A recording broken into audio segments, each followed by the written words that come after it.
বাগানের মালিক আজকে সে দুনিয়া নাই, 1.5 বছর হলো সে মারা গেছে।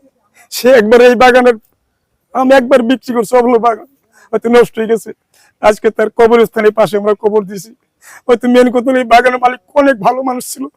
তার 2টা ছেলে দেশে থাকে, সত্য তারও দেখার ভাগ্য হয় নাই। 2টা ছেলের একটা ছিল বাপের কবরে 1 কোটি মাটি দিতে পারি নাই। আমি নিজে কবর খুঁজে আমি নিজেই কবরের ভিতরে নামাইছি। এই জন্য এই মালিকের কাছ থেকে সত্যি চাইছি না যে তার ব্যবহার ভালো দেখে আমি তার কাছে আসি, আল্লাহর কাছে দোয়া করি যে মহান আল্লাহ পাক আমার ওই তাওকে আল্লাহ যিনি জান্নাতবাসী করে, বিনি হিসেবে যদি আল্লাহ পাক তার জান্নাতই নাই।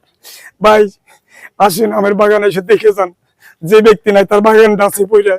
আমি এই জন্য একটা গান গেছি যে সোনার বাগান শূন্য করে রে, ওরে কুকিল তুই কইস্তাই চলে গেলি, আজকে তার বাগান আছে সে তো সে নাই। ভাই আপনারা আসেন, আমার বাগান আসেন।